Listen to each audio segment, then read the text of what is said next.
Well, I can immediately see one issue this machine has. Can't get to tape it.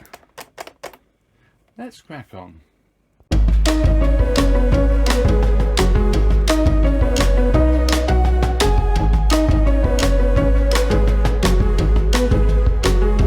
Hello and welcome to another Mr. Betabyte video, and this one's a little bit different insofar as we're looking at a SL-F30 Sony Betamax.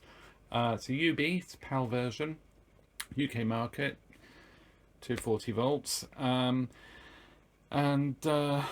this one is a little bit different insofar as it has the sticker on the top, which I've never actually seen in the flesh. That's actually really cool to see that. For what it's worth, but it's nice to see. And this one is a repounding for Tim. Hi Tim, really nice to meet you the other day, and yeah, there will be a video hopefully coming up featuring Tim and his wonderful collection of machines, so keep an eye out for that, because it's actually really a great collection. So yeah, definitely worth waiting for that one. So like and subscribe. Well, subscribe anyway. So with that, this machine basically, Tim's actually replaced the head disc. It's not the whole drum assembly, as far as I know, but it's just the head disc, and I know that because I supplied that to him. He's also done the whole IC for the drum.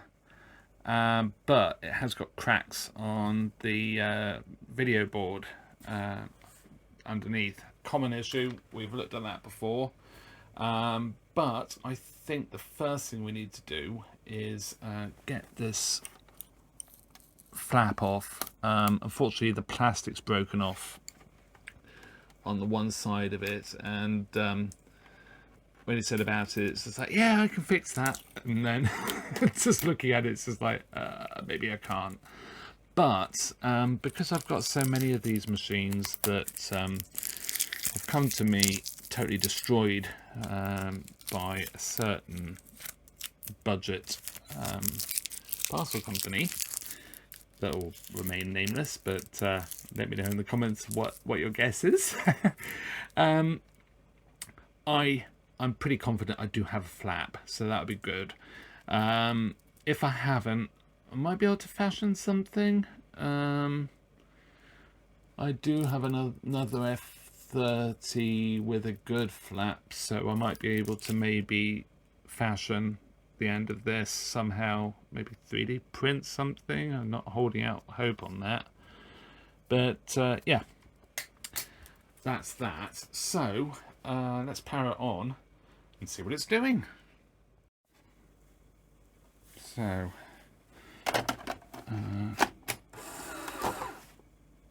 oh, that's not a good start, is it?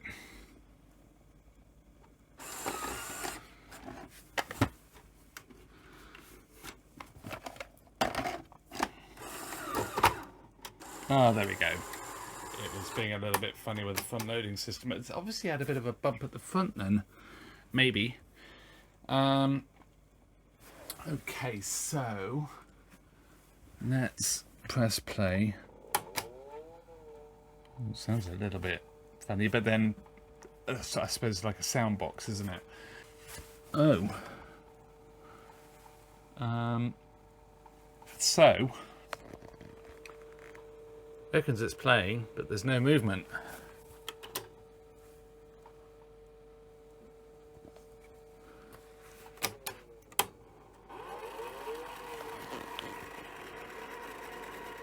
So we've got no real drive at all. Which probably... Oh, have I put in... Let's take the top off. Screws flying everywhere. Let's take the top off. Have I put in a cassette with broken tape? Because unfortunately I've had a little bit of a run of machines that have been breaking the tape, which is a pain. It's not wanting to come out.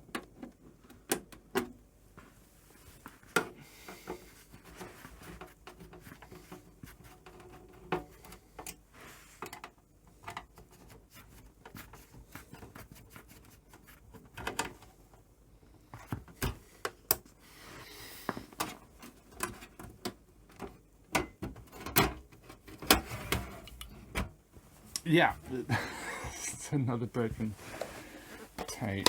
What's this one? This one's good.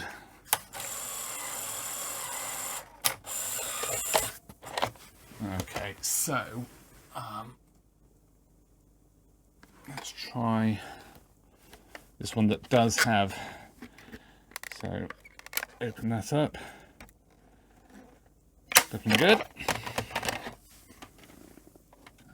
Very worn up a drum, so I see why the heads needed changing. Very, got problems on the side part of the front loading mechanism as well. Just catching, this belt is really slack.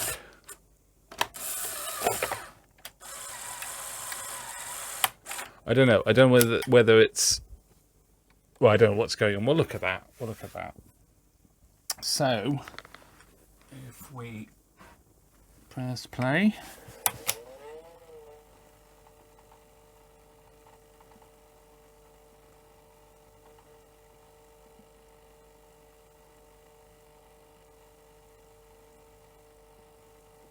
Black and white picture, which I'm sure this wasn't.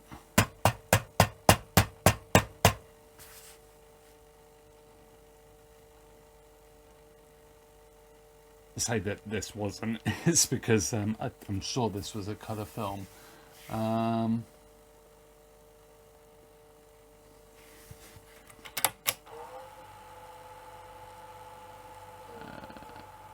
Ooh. Something a bit weird going on with the head speed. That's slowing down. It's almost like a bad.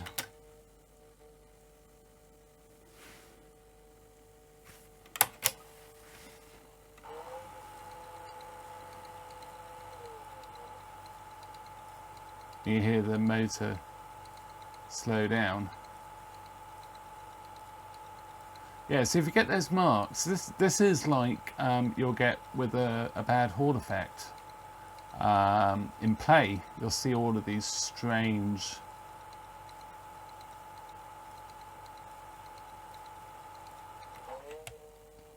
marks, but it's dropping. The speed is dropping right down.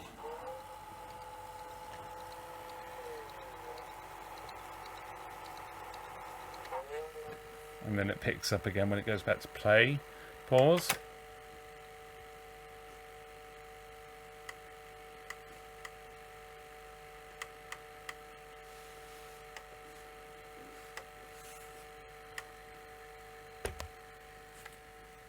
It's now not.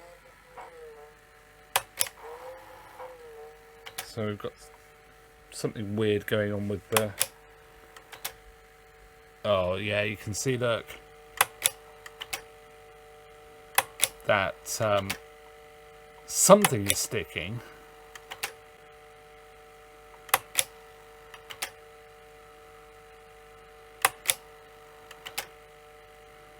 I don't know whether it's the solenoid itself or something mechanically here that's just a bit seized.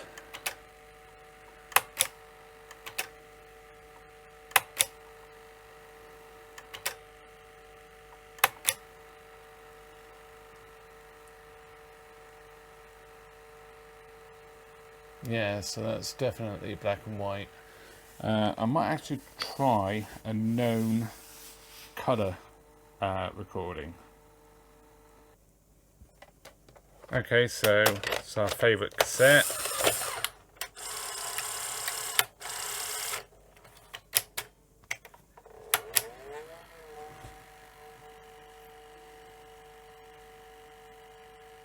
Yeah, so well and truly black and white. Yeah, okay. That's the tracking lights. Furthest left. Furthest right just comes in. So the tracking's good. So the heads, those heads were good. But what I'm intrigued to see is what the damage is like underneath and how good it is. The take-up torque is not that great either. So yeah, let's take the bottom off and take a look.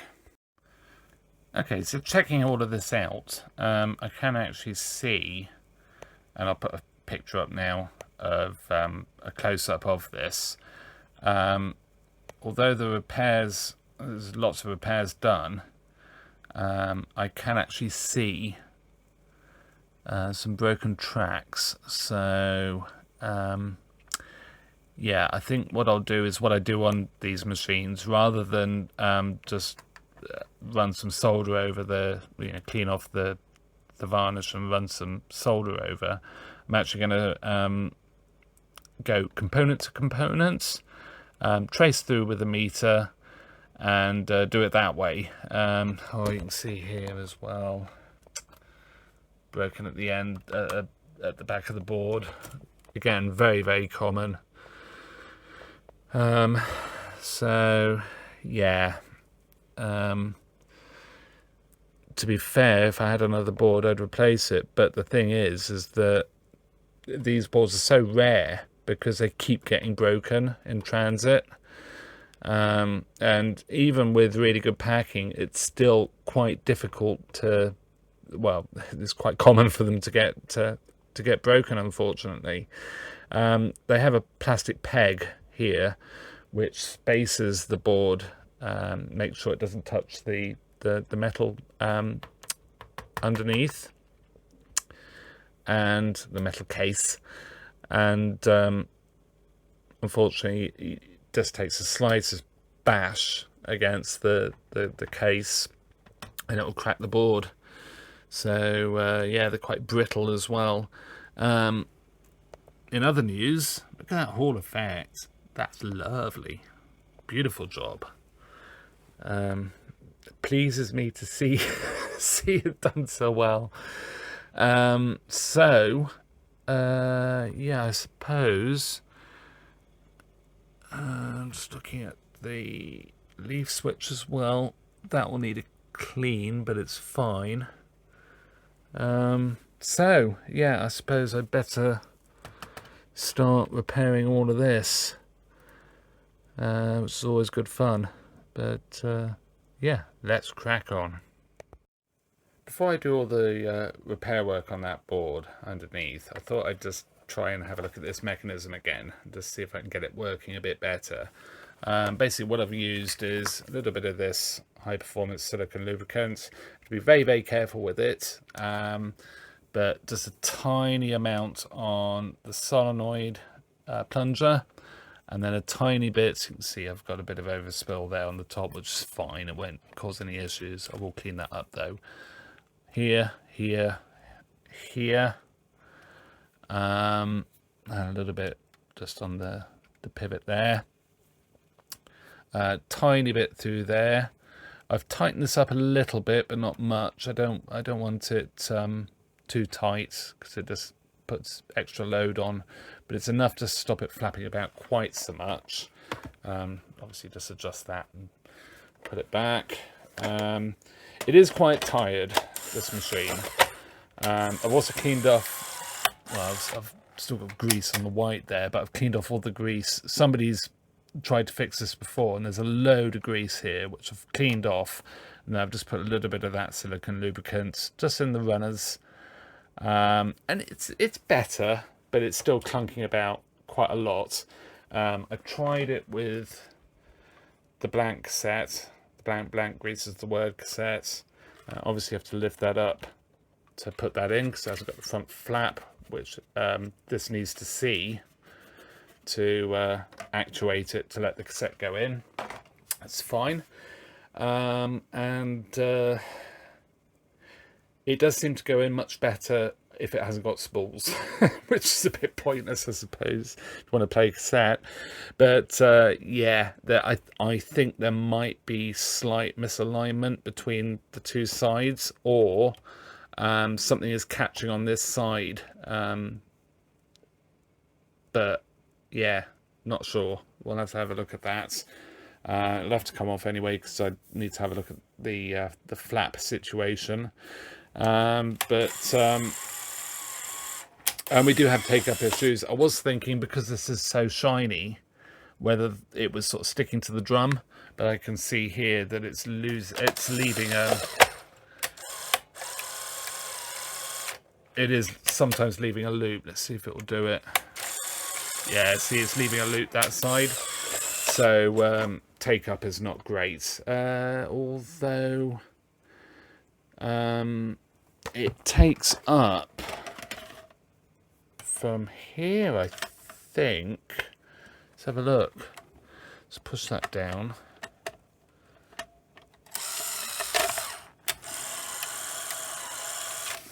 If I press eject, which one? Yeah, it's just rewind. So it could just be that drum needs sorting, because it would leave a loop here, because it's trying to pull the tape around as it's ejecting, unlacing rather, and having a shiny drum, it'll stick, so it'll leave that there. So I'm going to go with that, because the idler doesn't look too bad. These can sometimes bend, the arms between where it's fixed there and the actual gear. There can be a bend, and they can bend up slightly, which can cause a problem. I've only seen a couple like that. Apparently it was fairly common back in the day, but I've only seen a couple, and I've done hundreds of these machines now in recent years. Not that you'd know it sometimes looking at these videos, but hey ho. So that's progress. I've got a fair idea now where we are with the deck. Need to sort that upper drum. Need to clean the leaf switch. So if we repair that board, we should be somewhere near. I will want to do the caps on the power supply, I think, just for reliability. Change these fuses, because they tend to go open with age, just literally powering on, powering off. They do flex slightly, and in the end they'll just like break, mechanical break, rather than a fault. So I'll do those as I've got them, and yeah, I'm going to repair that board. I won't show all of that, but yeah, I'll show probably a bit just for the record. So let's crack on. Okay, so I'm not going to show the whole process of going through all of these connections, but you can see here, for example, where there is a solder bridge. I have no continuity. If I bring this, follow this to there. So I have there, but I haven't there.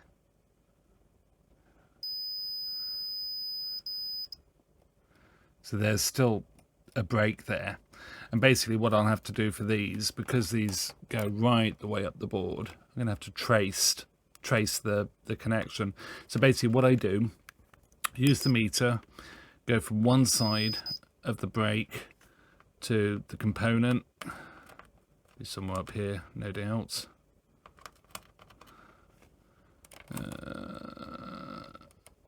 Maybe not. Somewhere over here, actually. But I'll find the trace, make sure I've got continuity to that trace, solder on one end, and then go the other side of the break, follow to the next available trace, and put a wire on. So in this case, that wire will go from somewhere over here, but you're guaranteed it's going to work. It's really the only way you can get around this. Trying to bridge the connectors, I've tried this. I've tried using component legs as well, and it's just not reliable. So yeah, I've got all this cable. You might have seen me using this before, and I've used it many a time. Just peel a bit off. Multicolored as well, which helps a little bit with identifying the path.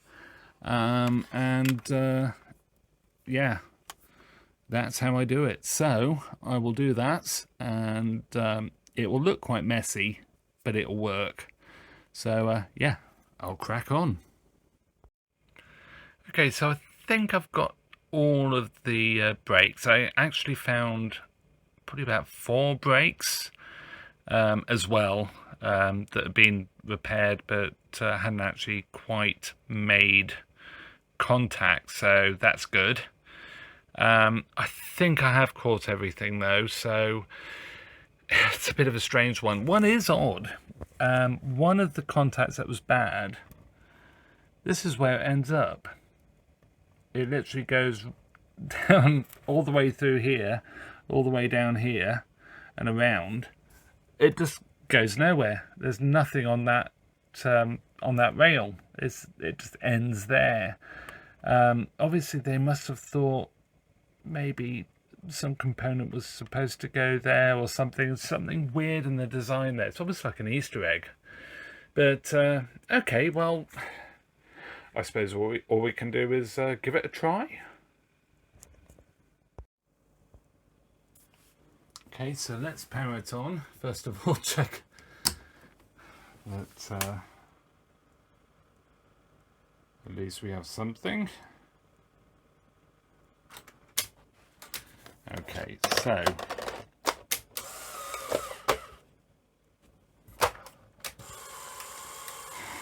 front loading system is still not good.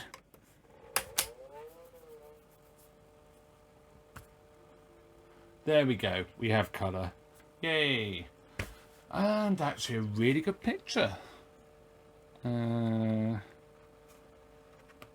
know we've done tracking, but pause. Yeah, pause is a bit ropey.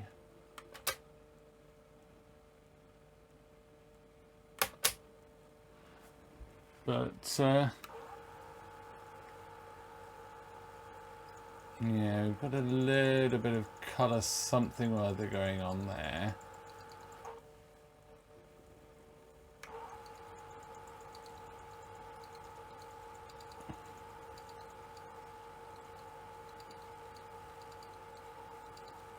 It's actually quite weird.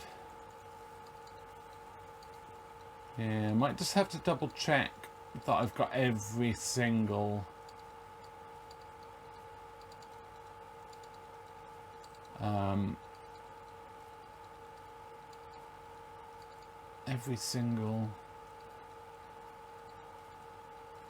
broken bit of print sorted. Let's try another cassette. Oops.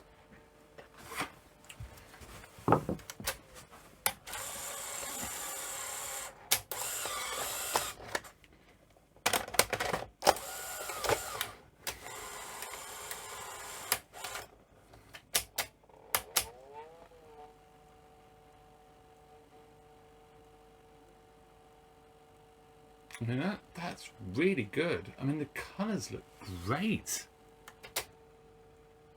You see, you've just got that little bit of pulling in on the pause and the trick nodes. Okay, so I did actually improve things somewhat.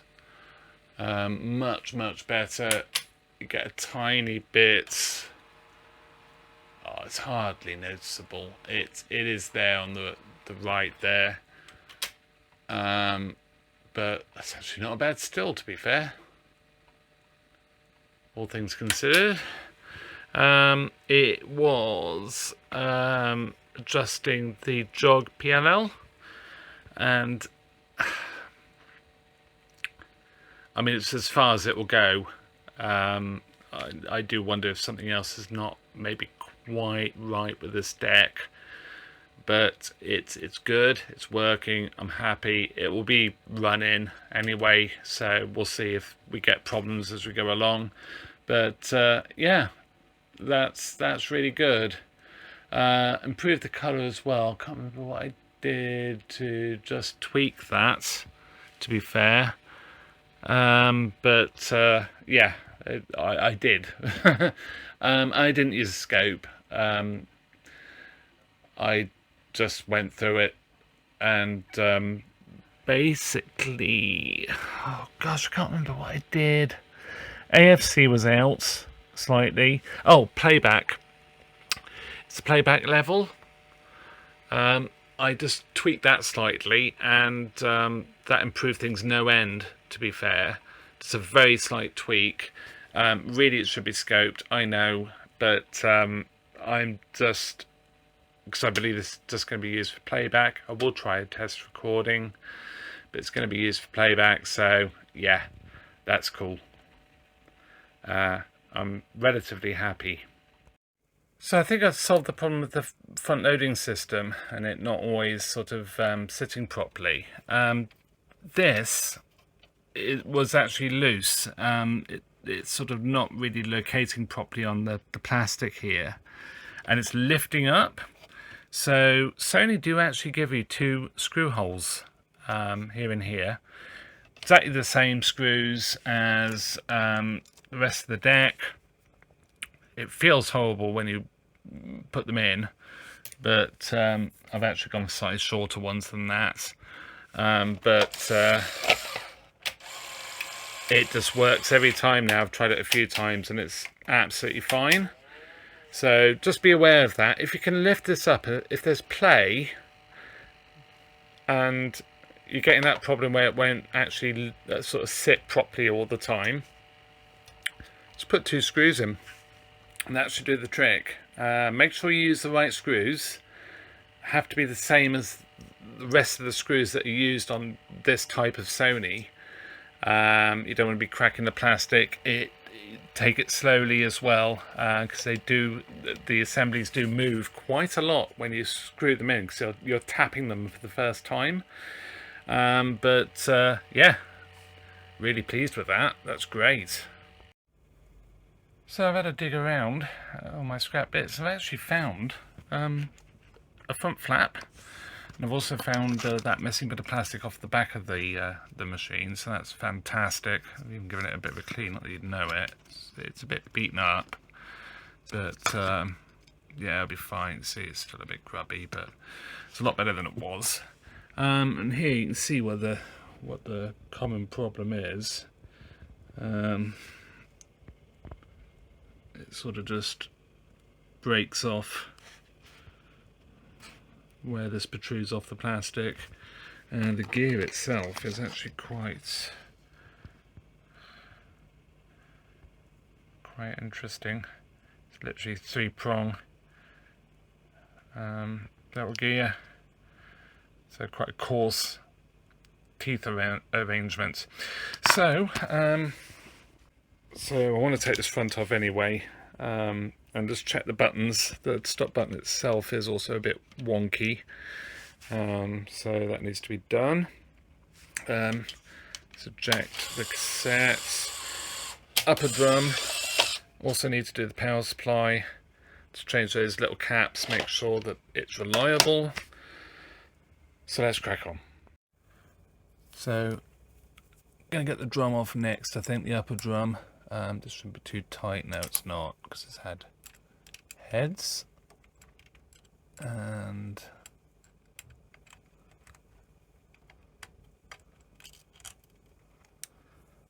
as you know, I don't bother taking this off. I should just be able to lift that out. Magic. So yeah, I'll get that resurfaced. I won't show it because I've done it in a few videos now, haven't I?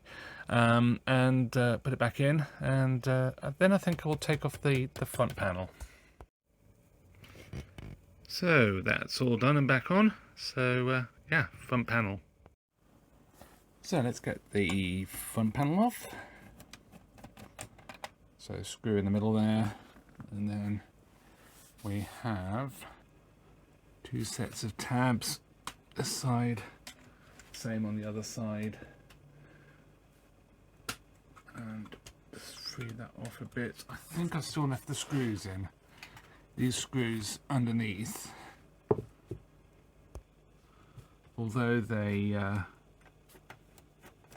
don't have to come out to release the bottom panel, they do have to come out to release the front panel. So another tab there. There we go. Okay, so I was having problems with the stop button, and just looking at it, I thought possibly something had happened to the actual stop button itself, but it's actually okay. So I am thinking, you know, I was half expecting a bit of broken plastic or something, or bent plastic from a bump or something. It's not uncommon on these, but it is fine. So my feeling is that we might have to change all the buttons, which is fine. It's an easy enough job to do. Take this off, screw out, pulls to one side, so put it forward, and that's it. We're in. The switches, I was going to say they're just normal tacked, but they do actually have the screening lug on them. So yeah, we can soon get that sorted. And I will just give this a quick clean, and then we'll put the flap on. So quick clean accomplished, nothing too great, but it's a lot better than it was. So put the flap in.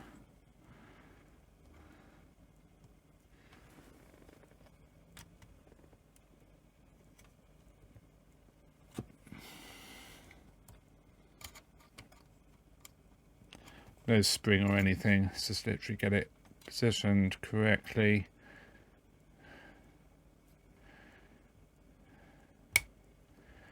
That's it.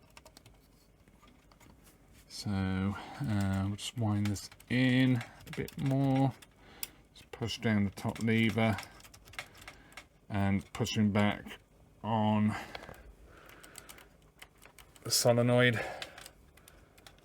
so it can just wind it in. Let's check the flap opens fully. Yes, I think it just got broken in transit or whatever. But it's running okay. Some remnants of that old grease there that I didn't manage to clean off on the white plastic there. I have cleaned it out of the run, and that's not going to cause any problem, but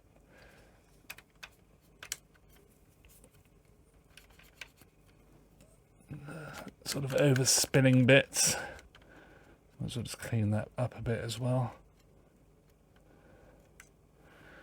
But yeah, that's really good. We have a flap. Woohoo! Super. So I'm going to change these switches. Clean this up a bit. Again, I'm not going to take every last bit of dust. I'm not going to worry too much, but get the display nice and bright. Yeah, it should be great.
So the buttons are replaced. I've used 6x6x5, so it's 5mm depth to the actual button.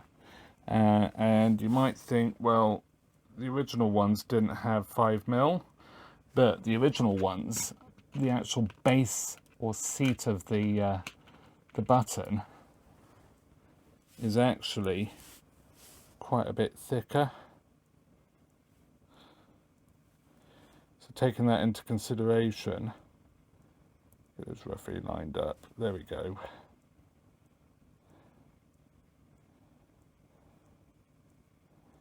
Yeah, maybe I might have gone a bit thick. Oh, we'll see. We'll see. They might be too deep. I might have to go for the very shallow ones. We'll see. Let's try it. Yeah, I might find I have to desolder those and put on some not quite so deep ones. But that's fine. I sort of just want it to be a positive click because those seem to be really tired. Yeah, you see that's...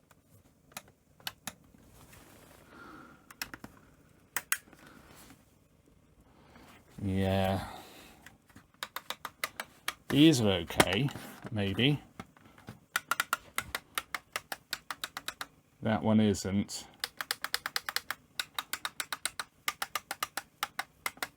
Yeah, they actually feel really nice.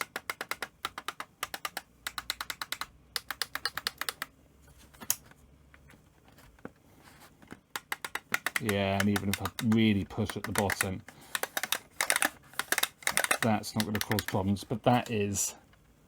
So, oh, that's good. I like that. It does struck me that these were really sloppy, and I want them to be nice and positive. So I've achieved that, but like I say, that on-off standby button is not going to be any good. And the button itself is a lot less, it's a lot less forgiving. So that's fine. So let's whip this back off. So next to the power supply, let's turn the machine around. It looks, if you're not used to these machines, it looks daunting taking this power supply apart. It really isn't. Really isn't bad at all. So we've got two screws, one here and one down there, which we might just be able to make out. Covered in dust.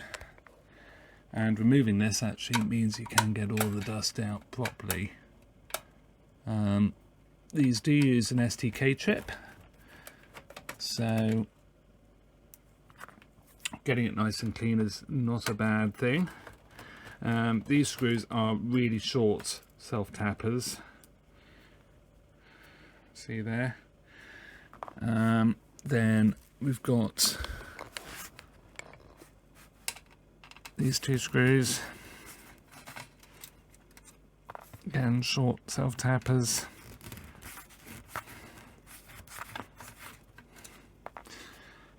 And then these two.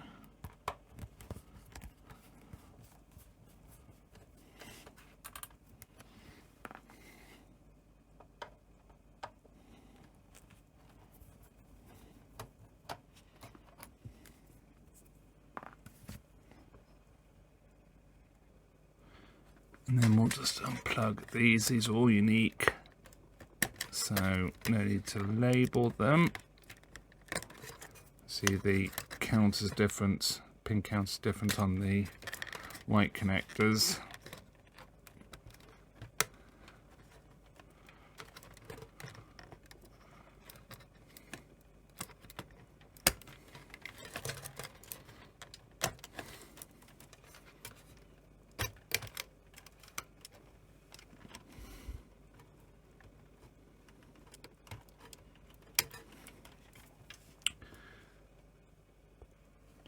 And this should just, with a little bit of jiggling, should just come out, which it does. Not as quite as smoothly because the machine was on the mains lead. Super. So, I'm not going to worry about all the dust for the minute. Screws.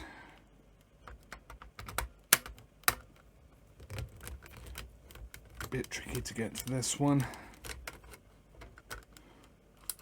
Again, short self-tapper.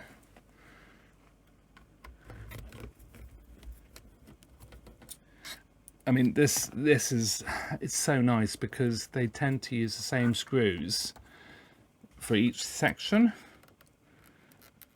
if that makes sense. So take the power supply out, they're all short screws. I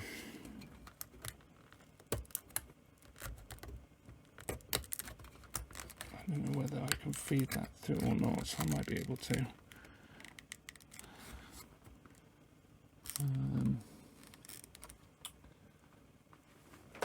Snip this.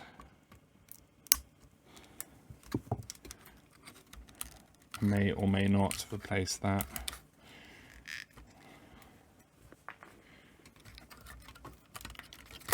So this comes out like so.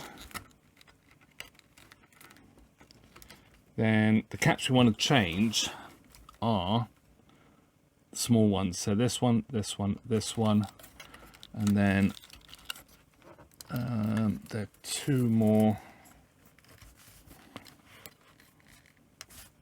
here as well. I just changed all of those. The large ones seem to still be fine. Still not getting any problems with them even after all these years. How I get to all of them is I remove just this side.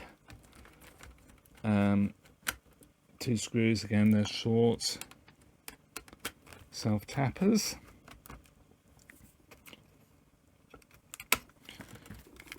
Pull that out and there you go. And get to everything. It's actually looking pretty good. Seems to be very little heat, signs of heat, which is great. So I'll change those and we'll crack on.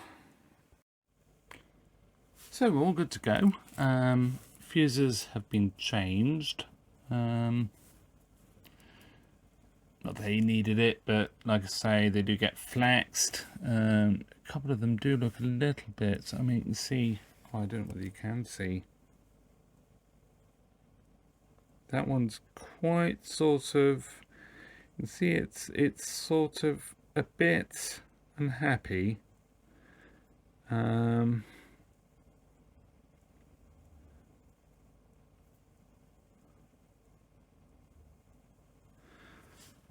And they do, with age, they just flex so much. Hot, cold, hot, cold, hot, cold. You know, after so many years, they just start to just rupture. And you think you've got a massive fault with your machine, and you haven't. You just change the fuse, it's fine. All done. These are the caps. 47 at 16 volts for those two. We've got 222 microfarad at 25 volts, and then we've got a 47 at 25 volts. I have actually done these like for like. Well, yes, I have done them like for like, mainly because I just had one 25 volt 47 microfarad cap left, and I've got a load of 16 microfarad 16 volt caps. So yeah, I've used some of those just to get the stock down. All Panasonic, I think.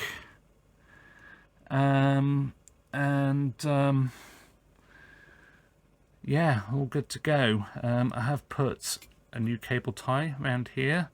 Obviously you can't see the fuse there, but new fuses. So put this back together. I'm going to show that because it's the reverse of taking it out, and I suppose we'll give it a try. So here it is, a 1984 SL-F30 Sony. Oh gosh, I almost sounding like Hugh Jeffries. So we're almost ready to go. Well, we are, I think. I'm not too sure that's the best placement for that. I'm sure it'll be fine. So relatively well cleaned out. I mean, I've not been too careful to get every bit of dust out, but you know, it's pretty good. Plastic back panel looking good. I might give these a clean, to be fair, just for what it's worth. Got front flap, buttons. So still a bit of cleaning needed there. This is a repair, so I mean, if I was going to sell this machine, I would go a lot more in depth with the cleaning and get much more of the dust out, just so it is as clean as possible. But as this is a repair, I do dust them out, like you've seen. I do the critical bits, but I'm not gonna sort of spend hours cleaning it out, because, well, it's a paid job at the end of the day, and I'm sure the owner would not be happy paying for like a couple of hours work just cleaning dust out. So yeah, when it's not really that critical, critical bits are done. So let's go. Let's hope it doesn't explode. It's looking nice and bright, and it's doing its self-check. Oh yes, of course, because I loaded the front loader. So here goes.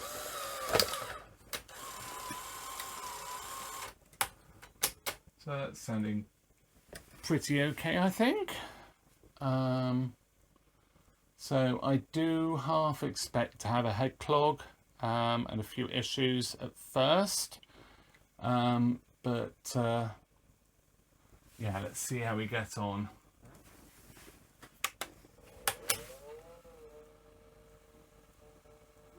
Oh, straight in. That's brilliant. Yeah, I'm really pleased with that. Tracking left and tracking right. Gosh, it's tracking even better. Now the upper drum's done, it's just working really well.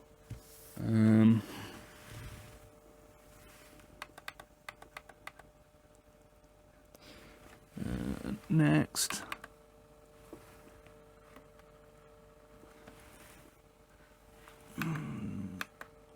These buttons are a little bit tired as well. Probably more from lack of use. But yeah, they're a bit tired. Next. Tone. All good. Line. So with that drum done, let's see what it's like with the eject.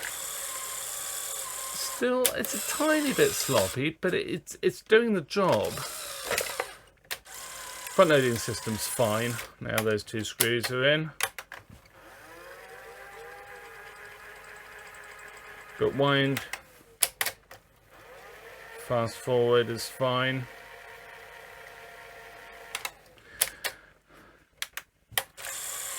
I mean, I have to say,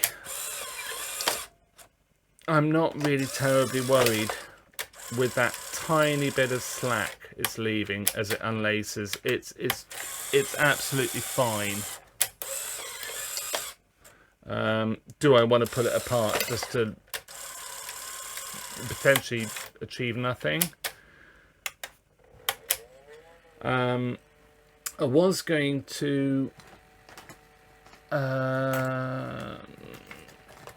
emery board the leaf switch underneath the deck, so you do that from underneath. Let's just lift this up. So down here, emery cloth, emery board between the contacts, of the switch down here. You see it's well pressed in now, but contacts are actually really good, so I don't want to necessarily take any more off those contacts than I have to, so I'm just going to leave that, and it's lacing fine. Even when they're perfect, I tend to find these machines will still stutter as they lace, or yeah, so there we go. So with that, I'm really pleased with this machine. It's absolutely fantastic. Nice bright display as well. It's worth cleaning the VFD.